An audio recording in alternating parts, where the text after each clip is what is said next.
প্রথমে ছিলেন আল্লাহ উস্তাদ আর রাসূল ছিলেন ছাত্র। তারপরে রাসূল হলেন উস্তাদ, সাহাবাগণ হলেন ছাত্র। বুঝে থাকলে বলেন তো, আল্লাহর ছাত্র কে ছিলেন? রাসূল। রাসূলের ছাত্র কে হলেন? সাহাবা। এই সাহাবায়ে কেরামকে আল্লাহ রাসূল দীর্ঘ 23 বছরে 30 পারা কোরআন শিক্ষা দিয়েছেন। এই কোরআন লেখাইছেন সাহাবায়ে কেরামকে আল্লাহ রাসূল পড়াইছেন। আর বর্তমান দুনিয়ার উম্মতের কাছে রাসূলের রেখে যাওয়া প্রায় 10 লক্ষ হাদিস আছে। এইগুলি কোরআন বহির্ভূত কিছুই নয়, সবগুলি হাদিস কোরআনেরই ব্যাখ্যা মাত্র। বুঝা থাকলে বলেন, রাসূলের লক্ষ লক্ষ হাদিস কোরআন বহির্ভূত কিছু না, কোরআনেরই ব্যাখ্যা? তাহলে মূল কিতাব একটাই, কোরআন। দীর্ঘ 23 বছরে রাসূল উস্তাদ হয়ে সাহাবাদেরকে একটি মাত্র কিতাব শিক্ষা দিলেন, কিতাবটি হলো আল কোরআন। এখানে আনুষঙ্গিক ভাবে প্রশ্ন জাগে যে রাসূল তো জগৎ শ্রেষ্ঠ শিক্ষক। হাদিস শরীফে রাসূল বলেছেন, ইন্নামা আনা বুইস্তু মুআল্লিমা, আল্লাহ আমাকে উম্মতের শিক্ষক বানাইয়া পাঠাইছে। আপনারা কি মনে করেন রাসূলের মতো যোগ্য শিক্ষক জগতে আর দ্বিতীয় জন আছে? নাই।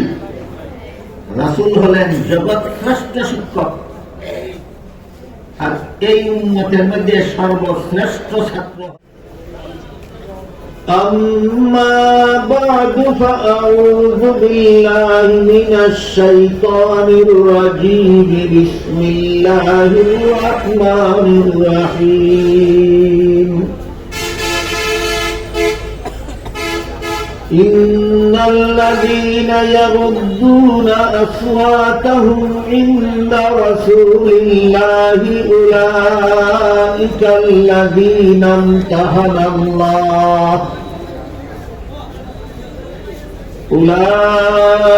الذين امتحن الله قلوبهم للتقوى لهم مغفرة وأجر عظيم. وقال رسول الله صلى الله عليه وسلم إنما أنا بعثت معلما أو كما قال عليه الصلاة والسلام.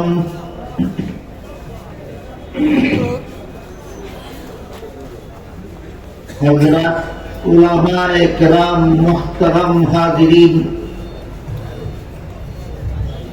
এলাকার সর্বস্তরের মুসলমান ভাইয়েরা আমার ও আমার পর্দানিসীন মা ও বোনেরা, পবিত্র কোরআনের সূরা হুজুরাতের 3 নম্বর আয়াত এবং হযরত রাসূল করিম সাল্লাল্লাহু আলাইহি ওয়াসাল্লামের সংক্ষিপ্ত একটি হাদিস আমি আপনাদের সামনে তিলাওয়াত করেছি। আয়াতের মর্মটা বোঝার জন্য এই আয়াত নাযিল হওয়ার প্রেক্ষাপট, কোন অবস্থার প্রেক্ষিতে আল্লাহ নাযিল করেছিলেন,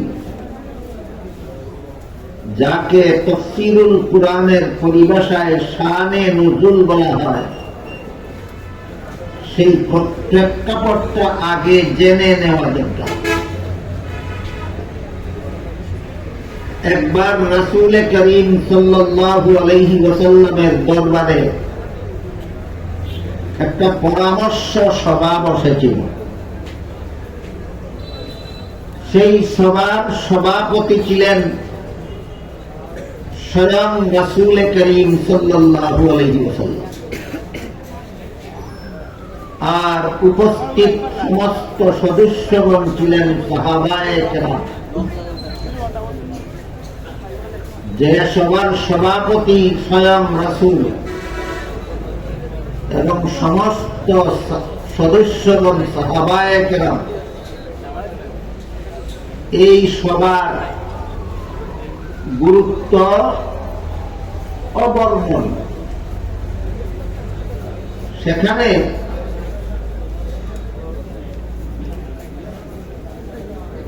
সবার আলোচ্য বিষয়ে সদস্যদের মধ্যে জানাজানি ছিল। একদল নৌ মুসলিমের মধ্যে তাদের একজন আমির নিযুক্ত করার এজেন্ডা ছিল আলোচ্য বিষয়। তাই একজন সাহাবী তাদের জন্য আমির নিযুক্তির উদ্দেশ্যে একজনের নাম প্রস্তাব করলেন, আরেকজন সাহাবী অন্যজনের নাম প্রস্তাব করলেন। দুইজন সাহাবী দুইজনের নাম প্রস্তাব করলেন। প্রত্যেকেই যার যার প্রস্তাবিত ব্যক্তির যোগ্যতা বর্ণনা করতে গিয়ে তাদের দুইজনের মধ্যে একটু কথা কাটাকাটি হয়ে গেল এবং কথা কাটাকাটির এক পর্যায়ে তাদের গলার আওয়াজ একটু বড় হয়ে গেল। দুইজনে কথা কাটাকাটি হলে এক সময় অনিচ্ছা বশতই গলার আওয়াজ বড় হয়ে গেল। এই গলার আওয়াজ বড় হওয়ার প্রতিবাদে আল্লাহ এই সূরার 2 নম্বর আয়াত নাযিল করেছেন। সেখানে আল্লাহ বলে দিয়েছিলেন, রাসূলের সামনে বসে, রাসূলের দরবারে বসে উচ্চ স্বরে কথা বলা তো দূরের কথা, স্বাভাবিক আওয়াজে কথা বলা চরম বেয়াদবি। কাজেই তোমরা আর কোনদিন নবীর দরবারে স্বাভাবিক আওয়াজেও কথা বলবে না।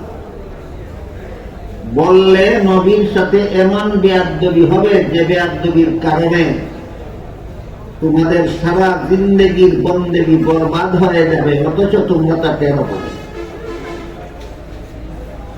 এই 2 নম্বর আয়াত নাযিল হওয়ার পর সাহাবায়ে কেরাম এত কঠোরভাবে সংশোধন হলেন। এরপর থেকে কোন সাহাবী রাসূলের দরবারে আসলে রাসূল কোন কথা জিজ্ঞাসা করলে এত আস্তে জবাব দিতেন যে অনেক সময় রাসূল বুঝতেই পারতেন। বুঝে থাকলে বলেন তো তারা সংশোধন হয়েছিলেন কিনা? যতটুকু হওয়ার দরকার ছিল না তার চেয়েও বেশি, তার চেয়েও বেশি। সাহাবাদের এভাবে সংশোধন হওয়ার পর সন্তুষ্ট হয় আল্লাহ সূরা হুজুরাতের 3 নম্বর আয়াত নাযিল করেন। এই 3 নম্বর আয়াত আমি আজকে আপনাদের সামনে তিলাওয়াত করছি। আয়াত নাযিল করে আল্লাহ বলেন, ইন্নাল্লাযীনা ইয়াগুযযুনা আসওয়াতাহুম ইনদা রাসূলিল্লাহ, অর্থাৎ নিশ্চয়ই যারা রাসূলের কাছে আস্তে কথা বলে। এতক্ষণের কথা যারা শুনেছেন বুঝেছেন, একটু দয়া করে বলুন রাসূলের কাছে আস্তে কথা বলে কারা? আল্লাহ বলেন নিশ্চয়ই যারা রাসূলের কাছে আস্তে কথা বলে এদের অন্তরকে আল্লাহ পরীক্ষা করেছেন তাকওয়ার ব্যাপারে। এই তাকওয়া সম্পর্কে কিছু কথা আপনাদের বলার জন্য আমি আয়াতটি তিলাওয়াত করেছি। তবে আয়াত বোঝার জন্য আয়াতের আরো কিছু দিক আছে, বিভিন্ন আনুষঙ্গিক আলোচনা আছে, সেগুলিও বলা না বললে আয়াতের মর্ম বুঝে আসবে। আল্লাহ যে সাহাবায়ে কেরামের পরীক্ষা নিলেন, সাহাবায়ে কেরামকে লেখাপড়া করাইলেন কে? এক আয়াতে আল্লাহ বলে দিয়েছেন, কুরআন শিক্ষা দিয়েছেন আল্লাহ নিজে রাসূলকে। যেমন আল্লাহ বলেন, সুম্মা ইন্না আলাইনা বায়ানা, অর্থাৎ আমি নিজ দায়িত্বে আপনাকে কুরআন শিক্ষা দিব। আল্লাহ উস্তাদ হয়ে রাসূলকে কুরআন শিক্ষা দিলেন।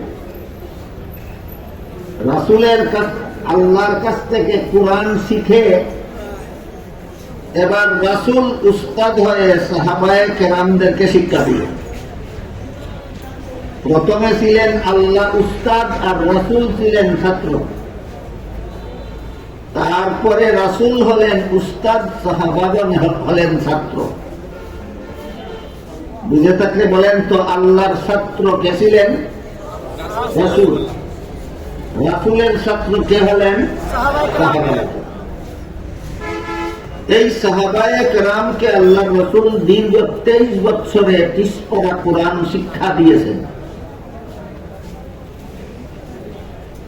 এই কুরআন লেখাইছেন সাহাবায়ে কেরামকে আল্লাহ রাসূল পড়াইছেন।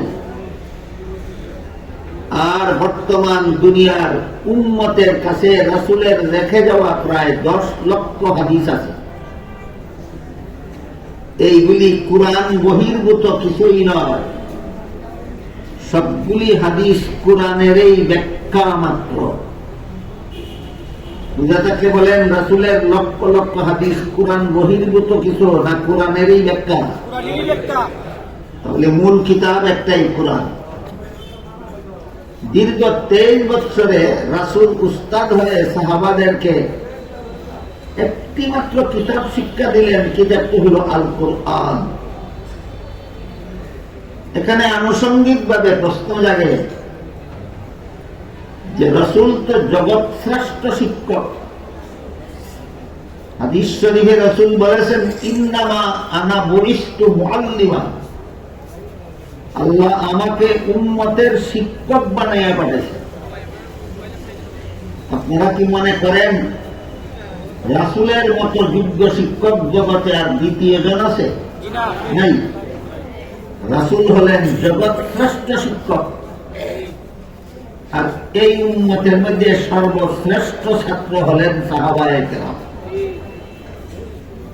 জগৎ শ্রেষ্ঠ শিক্ষক জগৎ শ্রেষ্ঠ ছাত্রদেরকে দীর্ঘ 23 বছরে একটি মাত্র কিতাব পড়ালেন কেন? এটা একটা গুরুত্বপূর্ণ প্রশ্ন। এই প্রশ্নের জবাবটার দিকেও আমি আপনাদের দৃষ্টি আকর্ষণ করতে চাই। জগৎ শ্রেষ্ঠ শিক্ষক জগৎ শ্রেষ্ঠ ছাত্রদেরকে একটি মাত্র কিতাব পড়ালেন কেন? এর প্রশ্নের অনেকগুলি জবাব আছে। সবগুলি জবাবের আলোচনা একদিনে করা সম্ভব নয়। আজকের মতো আমি আপনাদের একটি মাত্র জবাব বলব। দীর্ঘ 23 বছরে জগৎ শ্রেষ্ঠ শিক্ষক জগৎ শ্রেষ্ঠ ছাত্রদেরকে একটি মাত্র কিতাব পড়ালেন কেন? এই প্রশ্নের যত জবাব আছে এর মধ্যে একটি মাত্র জবাব হলো, একমাত্র কুরআন শিক্ষাই হলো জবাবদিহিতামূলক শিক্ষা। এর মানে আমি দুনিয়ার জীবনে যত কাজ করি, যত অপকর্ম করি, যত খারাপ কাজ করি, যত মিথ্যা কথা বলি, যত মিথ্যা মামলা করি, যত মিথ্যা সাক্ষী দেই, অপরের সম্পদ যত অন্যায়ভাবে গ্রহণ করি, যত চুরি ডাকাতি করি, যত সুদ খাই, ঘুষ খাই, মদ খাই, গাঁজা খাই, আমি দুনিয়ার জীবনে যত দুর্নীতি যত জালিয়াতি করি, এতে যদি দুনিয়াতে কেউ আমাকে ধরতে নাও পারে, তবুও শেষ বিচারের দিন আল্লাহর কাছে আমার জবাব দিতে হবে। এই অনুভূতিটা মানুষের অন্তরে একমাত্র কোরআন শিক্ষার দ্বারা জাগ্রত হয়। এমন শিক্ষাকেই জবাবদিহিতামূলক শিক্ষা বলা হয়। আমার জীবনের সকল কাজের হিসাব একদিন আল্লাহর কাছে দিতে হবে। এই বিশ্বাস সমস্ত মুসলমানেরাই করে। এই বিশ্বাস যদি কেউ করে না, সে মুসলমান থাকতে পারে না। আমার দুনিয়ার জীবনের সকল কাজের হিসাব একদিন আল্লাহর কাছে দিতে হবে, এই বিশ্বাস না করলে কেউ মুসলমান থাকতে পারে। তাই সমস্ত মুসলমানের এই কথাটা বিশ্বাস করে। কিন্তু বর্তমান সমাজের বেশিরভাগ মুসলমান আল্লাহর কাছে হিসাব দিতে হবে বিশ্বাসও করে, চুরিও করে। আল্লাহর কাছে হিসাব দিতে হবে বিশ্বাসও করে, ডাকাতিও করে, জবরদখল করে, ছিনতাইও করে, চুরি ডাকাতিও করে, জিনা ব্যভিচারও করে, সুদ ঘুষও খায়, মদ গাঁজাও খায়, দুর্নীতিও করে, জালিয়াতিও করে, দুষ্কৃতিও করে। এর কারণ কি? এর কারণ হলো তার অন্তরের বিশ্বাস অন্তরে ঘুমিয়ে থাকে, বিশ্বাস জাগ্রত হয় না।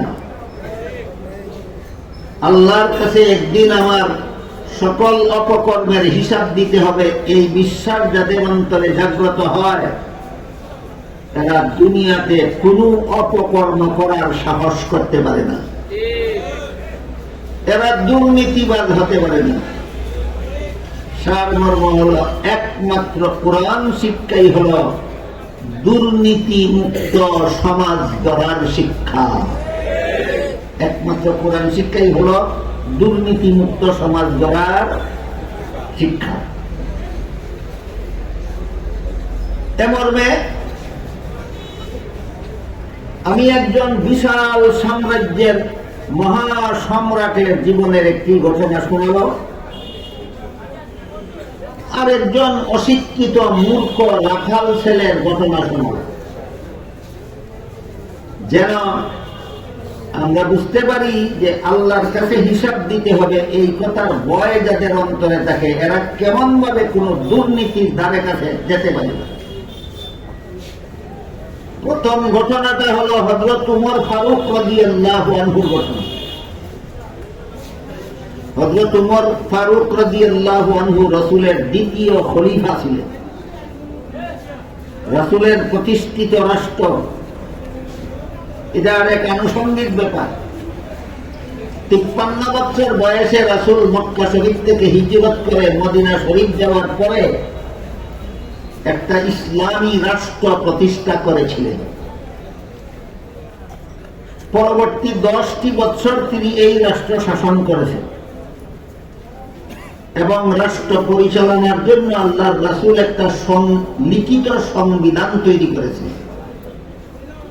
ইতিহাসের ভাষায় রাসূলের লিখিত সংবিধানটির নাম ছিল মদিনা সনদ। এই মদিনা সনদের ধারা উপধারা মতে আল্লাহর রাসূল মদিনা রাষ্ট্র শাসন করে গেছেন দীর্ঘ 10টি বছর। রাসূলের ইন্তেকালের পরে এই রাষ্ট্র, এই দেশ পরিচালনার জন্য রাসূলের স্থলাভিষিক্ত হলেন হযরত আবু বকর সিদ্দিক রাদিয়াল্লাহু। বাংলায় বলে স্থলাভিষিক্ত, এটাকে কুরআন হাদিসের ভাষায় বলে খলিফা। আরো আধুনিক বাংলায় বললে বলা যায় প্রতিনিধি।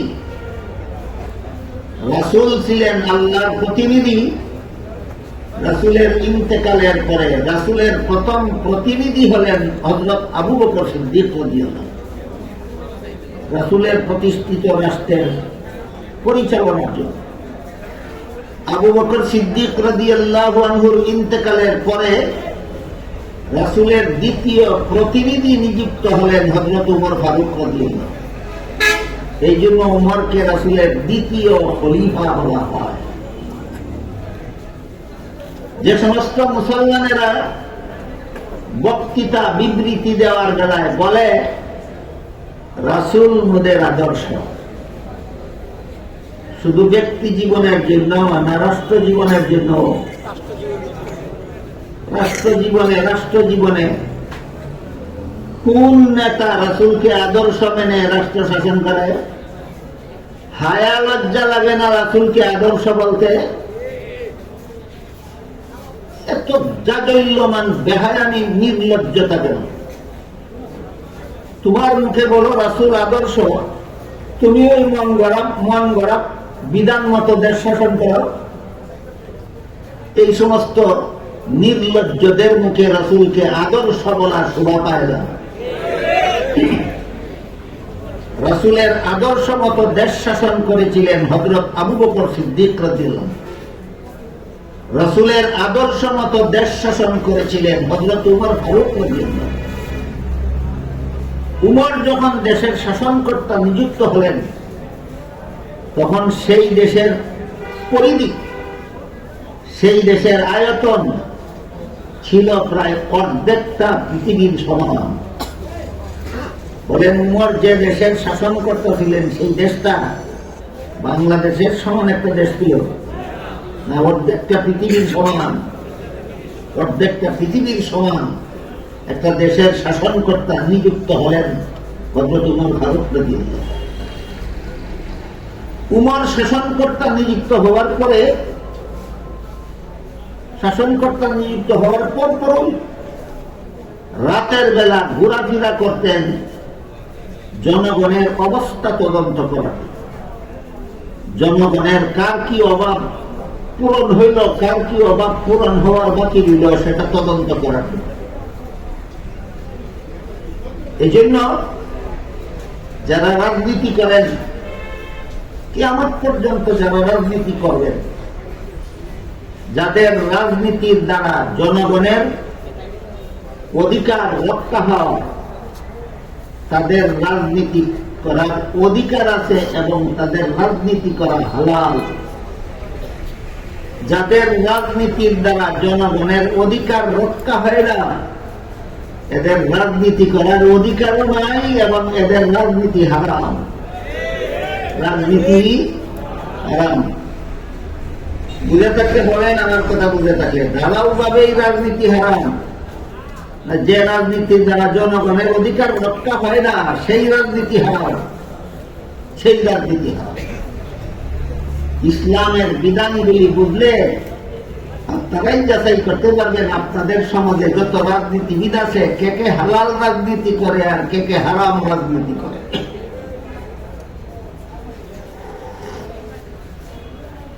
হযরত উমর জনগণের অধিকার প্রাপ্ত হইল না বঞ্চিত হইল, তদন্ত করার জন্য রাতের বেলা ঘোরাফেরা করতেছিলেন। এক বিধবার কুড়ে ঘরের সামনে গিয়ে দেখলেন তার এতিম বাচ্চারা খাওয়ার জন্য কাঁদতেছে, বিধবা তাদেরকে খাদ্য দিতে পারতেছে না। শর্টকাট করে বলুন, গঠন একটু লম্বা, করে বলুন। খলিফা ওমর ডাক দিলেন দরজা খোলার জন্য। বিধবা মহিলা দরজা খুলল। বললেন, তুমি কে, কি পাক করতেছো চুলায় বসে, আর এই বাচ্চারা কারা, কেন তারা কাঁদবে?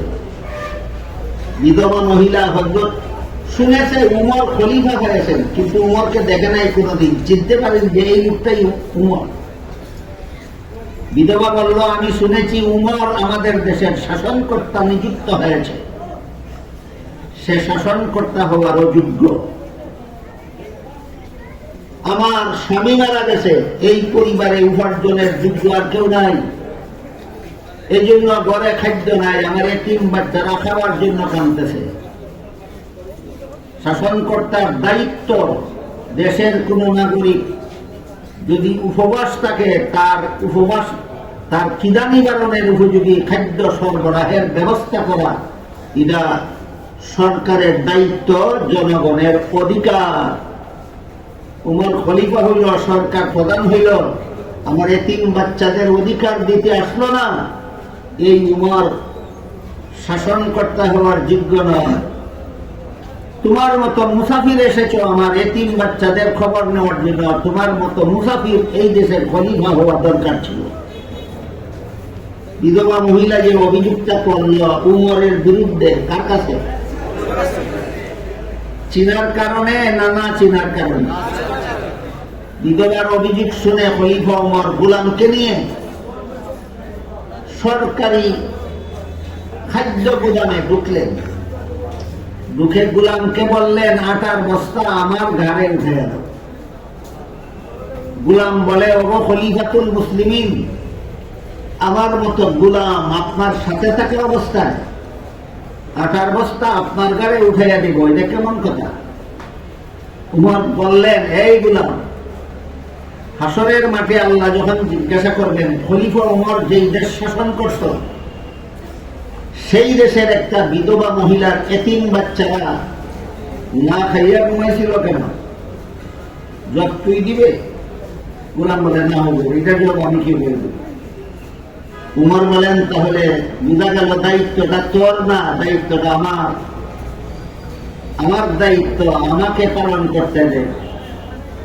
গোলাম উমরের সাথে তর্কে হারিয়ে গেল, জিতল না হারল? বাধ্য হইয়া গোলাম আটার বস্তা খলিফা উমরের গাড়ি উঠে দিল। খলিফা উমর আটার বস্তা গাড়ি নিয়ে লেবারের মতো চলেছেন বিধবার বাড়ির দিকে, আর গোলাম নবাবের মতো খালি হাতে উমরের সাথে সাথে যায়। এইভাবে গভীর রাত্রে সরকারি গোদামের আটার বস্তা নিয়ে বিধবা মহিলার এতিম বাচ্চাকে খাওয়াবার জন্য উমর রওনা হলেন। কোন ভয়ে? শেষ বিচারের দিন আল্লাহর কাছে আমার জবাব দিতে হবে সেই কথার ভয়ে। এমন ভয় মানুষের অন্তরে সৃষ্টি হয় একমাত্র কোরআন শিক্ষার দ্বারা। কোরআন শিক্ষার ছোঁয়া ওদের অন্তরে লাগে না। এরা যত বড় শিক্ষিত হবে তত বড় লুটেরা হতে বাধ্য হবে। যত বড় শিক্ষিত হবে তত বড় লুটেরা। লুটেরা বুঝে কি? যারা দেশ লুটিয়া খায়, যারা দেশ লুটিয়া খায়। আপনাদের সমাজের হালচাল কিছু যারা জানেন বুঝেন, আপনারা বলেন আমাদের সমাজে যত রিক্সাওয়ালা, শ্রমিক, লেবার, কামলা আছে এরা দেশটা লুটিয়া খায় না? যত ওরা নেতা নেত্রী আছে এরা দেশ লুটিয়া খায়। এই সমস্ত নেতা নেত্রীরা অশিক্ষিত না শিক্ষিত? শিক্ষিত হইয়া লুটেরা হয় কেন? যে শিক্ষা শিখছে, এই শিক্ষা আল্লাহর কাছে কি জবাব দিব সেই ভয় অন্তরে জাগে না। সুতরাং কোরআন শিক্ষার ছোঁয়া যার অন্তরে লাগে না, যত বড় শিক্ষিত হবে তত বড় লুটেরা হতে বাধ্য। কাজেই দুর্নীতিমুক্ত সমাজ গড়ার, দুর্নীতিমুক্ত দেশ গড়ার একমাত্র শিক্ষা হল কোরআন শিক্ষা। এই জন্য দীর্ঘ 23 বৎসরে জগৎ শ্রেষ্ঠ শিক্ষক, জগৎ শ্রেষ্ঠ ছাত্রদেরকে একটি মাত্র কিতাব পড়াইলেন। এই কিতাব মানুষকে দুর্নীতিমুক্ত সমাজ গড়ার ব্যবস্থা করে। কি কারণে একটি মাত্র কিতাব পড়াইলেন? এই কিতাবের পড়াই দুর্নীতিমুক্ত সমাজ গড়ার পড়া। এই কিতাবের পড়াই দুর্নীতিমুক্ত সমাজ গড়ার। এই উমরের শাসিত দেশে এক রাখাল ছেলে, অশিক্ষিত রাখাল ছেলের ঘটনা শুনুন। খলিফা উমর মরুভূমির রাস্তা দিয়ে যাচ্ছিলেন, সাথে খাওয়ার মতো কিছু নাই।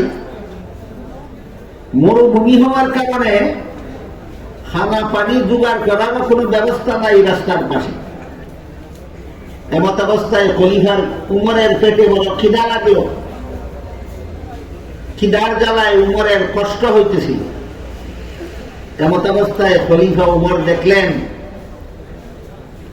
মরুভূমির মধ্যে একটা রাখাল ছেলে একপাল ছাগলের রাখালি করে।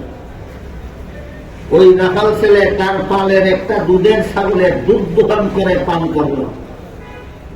খলিফা উমর রাখাল ছেলেকে বললেন, রাখাল ভাই, আর একটা ছাগলের দুধ দোকান করে আমাকে একটু দাও, পান করি, আমার পেটে বড় খিদা। এই রাখাল ছেলেটা ওই বিধবা মহিলার মতো, খলিফা উমরকে দেখা নাই কোনোদিন। তাই রাখাল ছেলে খলিফা উমরকে খলিফা না বলে, বলে মুসাফির ভাই, এই ছাগলের পালের মালিক আমি না, আমি মালিকের বেতনভোগী চাকর। মাস শেষে যে নগদ টাকা দিবে মালিক, সেটাও আমার বেতন।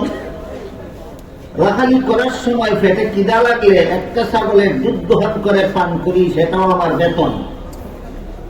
তুমি যেহেতু আমার মালিকের বেতনভোগী চাকর না, কাজে আমি আমার মালিকের অনুমতি ছাড়া তোমাকে এক ফোঁটা দুধ দিতে পারবো। এই কথা শুনে খলিফা ওমর ভাবলেন,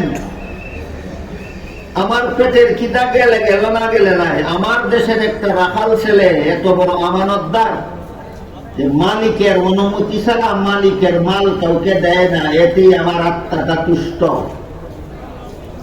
কিন্তু সে কি সততার কারণে এই কথা বলল, না আমাকে দুঃখা দেওয়ার জন্য বলল? তাকে পরীক্ষা করতে হবে। তাই খলিফা ওমর এবার রাখাল ছেলেকে পরীক্ষা করার জন্য বললেন, বিনামূল্যে যদি আমাকে একটা ছাগলের দুধ না দাও, তাহলে উচিত মূল্যে একটা দুধের ছাগল আমার কাছে বিক্রি করে দাও। এতে তোমার একটা উপকার হবে, আমার একটা উপকার। আমার উপকার এই হবে, আমি ছাগলটা কিনে নিয়ে এক্ষুনি তার দুধ গ্রহণ করে পান করব, আমার পেটের খিদা নিবারণ হবে।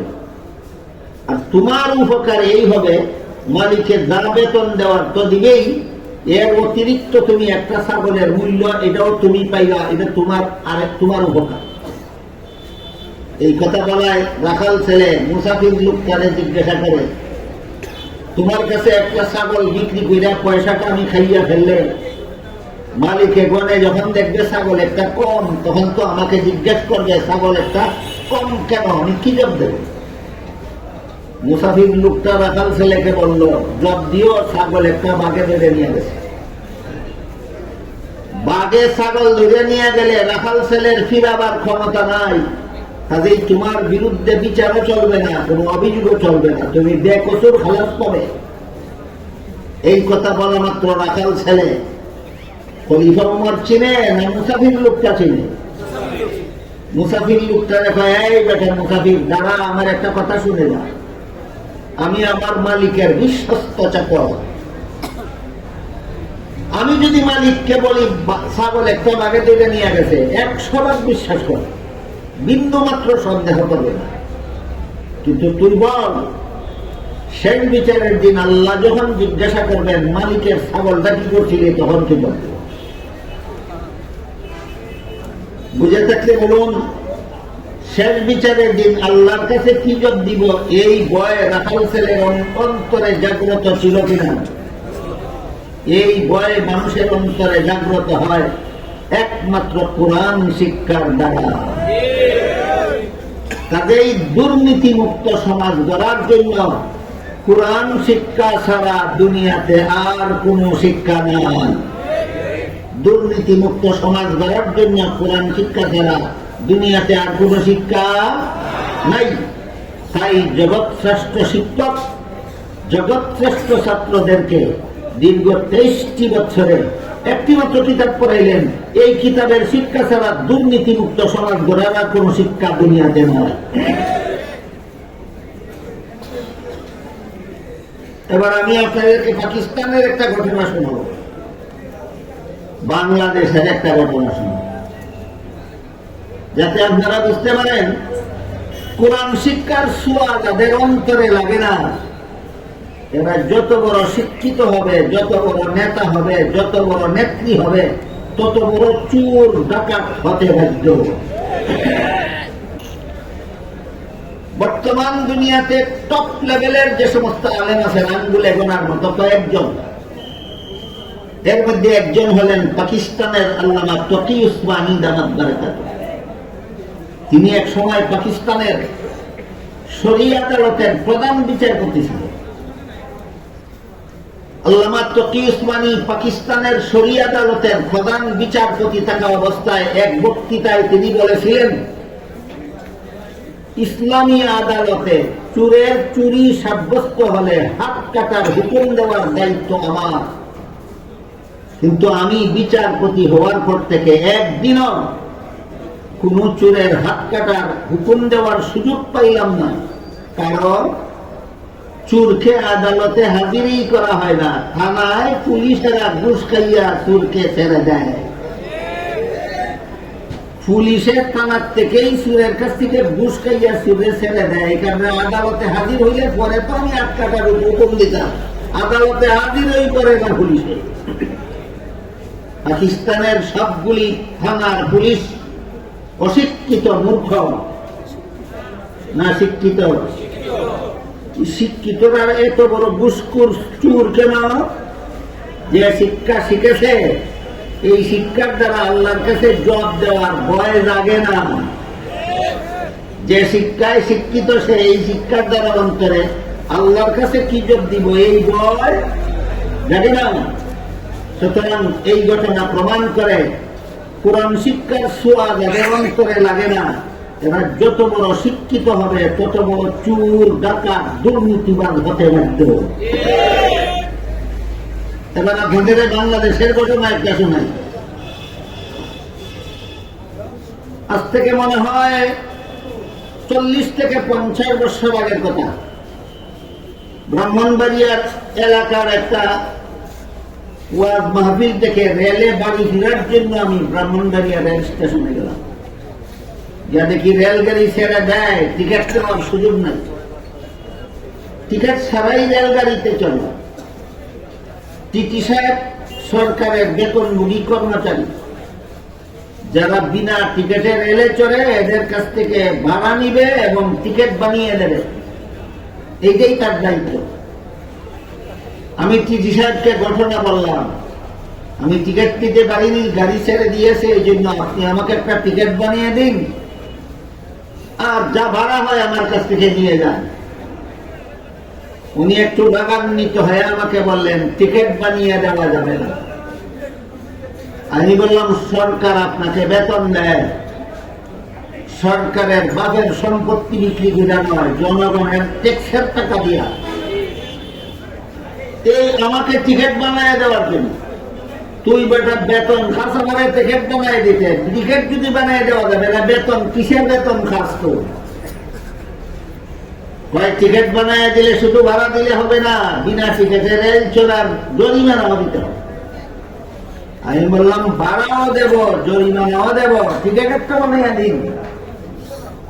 এখন আর রাগান্বিত না, এখন নরম সুরে কয়, হুজুর আপনার জরিমানাও লাগবে না, ভাড়াও সবটুকু লাগবে না, টিকিট ছাড়া যা মনে চায় আমাদের দিলকা বুঝুন, টিকিট ছাড়া যা মনে চায় আমাদের দিলকা।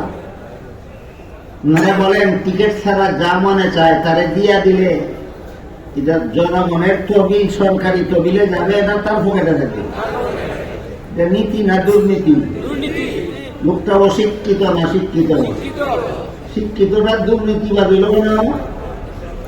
যে শিক্ষা শিখছে এই শিক্ষার দ্বারা আল্লাহর কাছে কি জব দিব এই ভয় জাগে না, এই ভয় জাগে না। শেষ বিচারের দিন আল্লাহর কাছে কি জব দিব এই জবাবদিহিতামূলক অন্তর তৈরি করার জন্য কোরআন শিক্ষার কোন বিকল্প নাই। এই জন্য কোরআন শিক্ষাই হলো একমাত্র দুর্নীতিমুক্ত সমাজ গড়ার শিক্ষা। কথাটা বুঝে আসছে কিনা? বাংলাদেশের আরো দুইটা উদাহরণ দেই। বাংলাদেশের শাসন ক্ষমতায় সরাসরি গদিতে যায় পালাক্রমে দুই দলের কোন এক দল, অন্য কোন দল গদির ধারে কাছেও যাইতে পারে না, দুই দলের লেজও না দুইটা। প্রধান দুইটা দলের কোন একটা দল ওই গদির যায়, অন্য দল গদির ধারে কাছে যায়, এর লেজও দুইটা। কাজেই সরাসরি গদিতে যাওয়ার মতো দল বাংলাদেশে দীর্ঘ অভিজ্ঞতার দ্বারা দেখা গেছে দুইটাই আছে। এই দল গদিতে গিয়া পরে এই দলে দেশটা লুটতে চাইছে, আর এই দল গদিত গিয়া হয় ই দলে দেশটা লুটতে চাইছে। দুনো দলে যদি সত্য বলে থাকে তাহলে আসলে কাহিনীটা কি হয়েছে? লঙ্কা যে গেছে হেই রাত পশুছে। কারণ এই দুই দলে কোনো শিক্ষিত নাই, সকলই শিক্ষিত। শিক্ষিত দল গদিত গেলে দেশ লুটতে খায় কেন? যে দুর্নীতি মুক্ত করার শিক্ষা না, যেটা দুর্নীতিবাদীর শিক্ষা। একমাত্র কোরআন শিক্ষা হলো দুর্নীতি মুক্ত সমাজ গড়ার শিক্ষা। এই জন্য জগৎ শ্রেষ্ঠ শিক্ষক, জগৎ শ্রেষ্ঠ ছাত্রদেরকে দীর্ঘ 23টি বছরে একটি মাত্র কিতাব পড়াইলেন। এই কিতাবের পড়া ছাড়া দুর্নীতিমুক্ত সমাজ গড়ার আর কোন শিক্ষা দুনিয়াতে নাই। আজকে একটা মাত্র জবাব দিলাম, এক কিতাব পড়াইলেন কেন? আরো অনেক জবাব আছে, সব জবাব একদিনে দিয়ে শেষ করা যাবে না। একটা জবাব কি আমি আপনাদের বুঝাতে পারলাম? জগৎ শ্রেষ্ঠ শিক্ষক, জগৎ শ্রেষ্ঠ ছাত্রদেরকে দীর্ঘ 23টি বছরে একটি মাত্র কিতাব পড়ালেন কেন? এই প্রশ্নের যত জবাব আছে এর মধ্যে একটা জবাব হইল, এই কিতাবের শিক্ষাই একমাত্র কোরআন শিক্ষাই দুর্নীতিমুক্ত সমাজ গড়ার শিক্ষা। তাহলে সাহাবায়ে কেরামের শিক্ষক ছিলেন রাসূল, সাহাবা ছিলেন ছাত্র। দীর্ঘ 23 বছরে রাসূল 30 পারা কোরআন সাহাবাদের শিক্ষা দিয়েছেন। এখন যদি তিনি নিজেই পরীক্ষা নেন, যিনি করাইছেন তিনি নিজেই যদি পরীক্ষা নেন, আর ঘটনাক্রমে পরীক্ষায় যদি সবগুলি ছাত্র ফার্স্ট ডিভিশন পায়, যদি পায়, এটা যদিও অস্বাভাবিক, তাহলে অসম্ভব নয় তো, হয়তো তোমার যিনি পড়াইল তিনি যদি পরীক্ষা নেয় আর সবগুলি ছাত্র যদি ফার্স্ট ডিভিশন পায়, তাহলে এই ছাত্রদের আর এই শিক্ষকের সমালোচক দোষ দ্বারা খুঁজে। বর্তমান মুসলমান সমাজে এমন লোকেরও অভাব নাই যারা এই শিক্ষকেরও দোষ খুঁজে, এই সমস্ত ছাত্রদেরও দোষ খুঁজে। শিক্ষককে মুহাম্মদুর রাসূলুল্লাহ শিক্ষক, ছাত্র কারা? সাহাবায়ে কেরাম। নবীর দোষ খুঁজে, সাহাবাদের দোষ খুঁজে এমন এমন কলঙ্কময় মানুষের অভাব নাই সমাজে। অথচ আল্লাহ পাক রব্বুল আলামিন পবিত্র কোরআনে বলেন, লা ইয়ানালু আহদিজ জালিমিন, আমি যে গুনাহদেরকে নবী বানাই, গুনাহগারদেরকে নবী বানাই না। যে গুনাহ হইলে পরে নবী, বেগুনাহ হইলে পরে তুমি আর কি দোষ খুঁজো? আর সাহাবায়ে কেরাম সম্পর্কে নবী বলেন, ইযা রাআইতুমুল্লাযীনা ইয়াসুব্বুনা আসহাবী ফাকুলু লানাতুল্লাহি আলা শাররিকুম। হে আমার উম্মত মুসলমানেরা, তোমরা যদি ওই সমস্ত লোকদের দেখতে পাও যারা আমার সাহাবাদের সমালোচনা করে, দোষ খুঁজে, বলে দিও আমার সাহাবার দোষ যারা খুঁজে এদের উপর আল্লাহর লানত, এদের উপর আল্লাহর লানত। এত সত্ত্বেও এই সমাজে যথেষ্ট পণ্ডিত বিরাজ করে যারা রাসূলের দোষ খুঁজে, সাহাবাদেরও দোষ খুঁজে। এমত অবস্থায় রাসূল লেখাপড়া করাইয়া নিজেই যদি পরীক্ষা নেন আর সবগুলি ছাত্র যদি ফার্স্ট ডিভিশন পায়, যারা দোষ খুঁজে এরা বলতে পারবে কিনা নিজেই পড়াইল, নিজেই লেখাইল, নিজেই পরীক্ষা লইল, মনে হয় নিজের সুনামের জন্য সব ছাত্রকে ফার্স্ট ডিভিশন দিয়া দিল। যারা দোষ খুঁজে এরা এই কথা বলতে পারত কিনা? এই সুযোগ আল্লাহ চিরতরে বন্ধ করে দিয়ে বলেন, আমি আল্লাহ নিজে নিয়েছি এইসব ছাত্রদের পরীক্ষা। সাহাবাগণ হইলেন ছাত্র, রাসূল হইলেন উস্তাদ, স্বয়ং আল্লাহ হইলেন পরীক্ষক। এখন যদি ফার্স্ট ডিভিশন পায়, স্বজন প্রীতিমূলক ভাবে সবাইকে ফার্স্ট ডিভিশন দিয়েছে, এই অভিযোগ দিলে ডাইরেক্ট আল্লাহর বিরুদ্ধে যাবে। কার বিরুদ্ধে যাবে? আল্লাহর বিরুদ্ধে। রাসূলের বিরুদ্ধে এই স্বজন প্রীতির অভিযোগ উঠাবার পাপ আল্লাহ চিরকালের জন্য বন্ধ করে দিয়েছে। বাস্তবে তাই হয়েছে। আল্লাহর পরীক্ষায় সাহাবাগণ, সমস্ত সাহাবাগণ ফার্স্ট ডিভিশনে পাস। আল্লাহ বলেন, আস-সাবিকুনাল আউয়ালুন মিনাল মুহাজিরিন ওয়াল আনসার ওয়াল্লাযীনা ইত্তাবাউহুম বিইহসান। এই উম্মতের মধ্যে নেক কাজে সবচেয়ে বেশি অগ্রগামী আনসার সাহাবায়ে কেরাম, মুহাজির সাহাবায়ে কেরাম আর অন্যান্য সাহাবায়ে কেরাম। সাহাবাদের তিন দল, একদল সাহাবাকে আনসার বলা হয়, একদল সাহাবাকে মুহাজির বলা হয়, আর একদল আনসারও না মুহাজিরও না, কিন্তু নবীর সাহাবা। কত দল হইল? তিন দলের উল্লেখ করে আল্লাহ বলেন, আল আউয়ালুন। আউয়ালুন, আউয়াল শব্দের বহুবচন। আউয়ালের বাংলা হইল প্রথম, ইংরেজি হইব তার। প্রথমের ইংরেজি কি? ফার্স্ট। সমস্ত সাহাবায়ে কেরাম আল্লাহর পরীক্ষায় ফার্স্ট ডিভিশনে পাস। কোন ডিভিশনে পাস?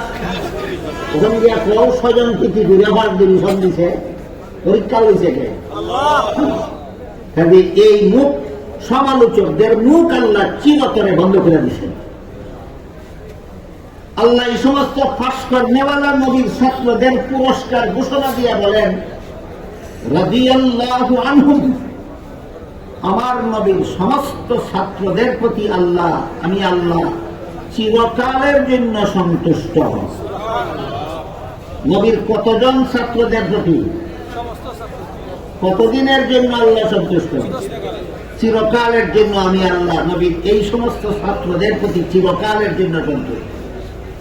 আল্লাহ যাদের প্রতি চিরকালের জন্য সন্তুষ্ট, এদের প্রতি যারা অসন্তুষ্ট তারা ছাড়া এদের সমালোচনা আর কেউ করতে পারে না। তাইলে যে ভুল ত্রুটি হয়েছিল অতীত জীবনে, আল্লাহ বলেন লাহুম মাগফিরাতুন, সব মাফ করে দিলাম, সব অতীতের ভুল ত্রুটি মাফ করে দিলেন। ফার্স্ট ডিভিশনে পাস করেছেন, সন্তোষজনক ভাবে সংশোধন হয়েছেন, আল্লাহ এদের প্রতি চিরসন্তুষ্টির ঘোষণা দিয়েছেন। এরপরেও যদি কেউ দুষ্কু দেয় তাহলে সে নিজের কপালে কুড়াল মারা ছাড়া আর কিছু নয়। পরীক্ষাতে নিলেন আল্লাহ, এই 30 পারা কুরআন আল্লাহর রাসূল পড়াইলেন সাহাবাদেরকে, আর পরীক্ষা নিলেন আল্লাহ। 30 পারা কুরআনের পরীক্ষাতে আল্লাহ নিলেন প্রশ্ন মাত্র একটা।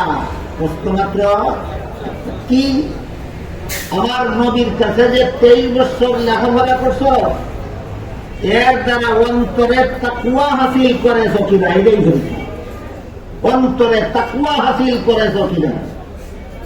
অন্তরে তাকওয়া হাসিল করার সারমর্ম এটাই। যদি খারাপ কাজ করি আর আমার দুনিয়াতে কেউ ধরতে না পারে, আল্লাহর কাছে কি জবাব দেব, এই ভয় অন্তরে রাখছে কিনা, এটাই তাকওয়া। বুঝাতে পারলাম? আল্লাহর কাছে গোপনে যদি কোনো খারাপ কাজ দুনিয়ার জীবনে করো, আল্লাহর কাছে কি জবাব দিব, এই ভয়ে তোমার সাহস থাকে না খারাপ কাজ করা। এই ভয় যদি অন্তরে জাগ্রত হইয়া থাকে, তাহলে তোমার পড়া সার্থক, আমার নবীর পড়ানি সার্থক, তুমি ফার্স্ট ডিভিশনে পাস। একবার হযরত উমর ফারুক রাদিয়াল্লাহু আনহু উবাই ইবনে কাব রাদিয়াল্লাহু আনহুকে জিজ্ঞাসা করেছিলেন, তাকওয়া কাকে বলে?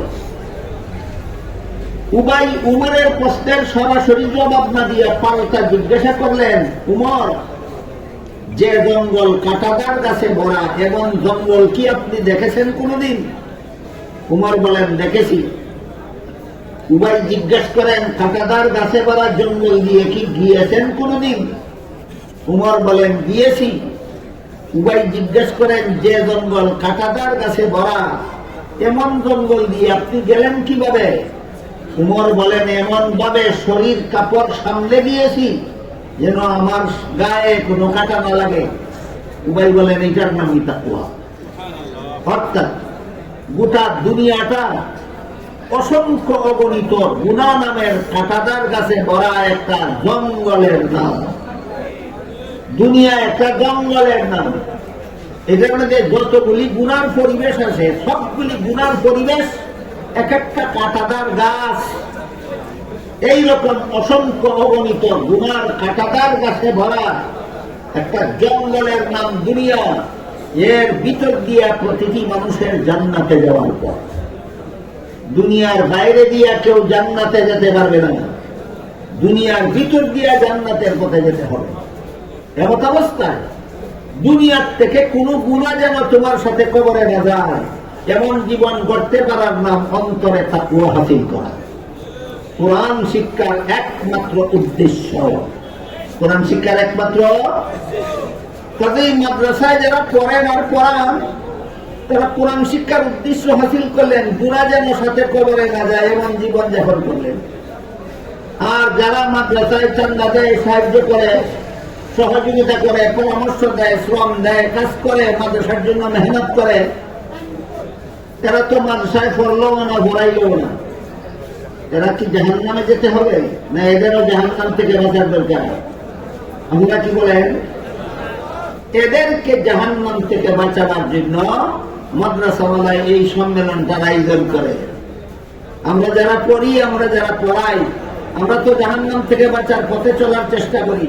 আপনারা তো সংসার নিয়ে জীবন কাটান, কোন কাজে গুনাহ হয়, কোন কাজে সওয়াব হয় অনেক সময় বুঝেন না।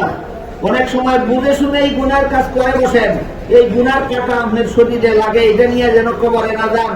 সাহাবায়ে কেরাম যেইভাবে সংশোধন হইয়া গুনাহ মাফ করাইয়া দুনিয়ার থেকে বিদায় হয়েছিলেন, সর্বস্তরের মানুষকে এইভাবে সংশোধন করে গুণামুক্ত হয়ে দুনিয়ার থেকে বিদায় হওয়ার পথ দেখাবার জন্য মাদ্রাসার পক্ষ থেকে এই সম্মেলনের আয়োজন করা হয়।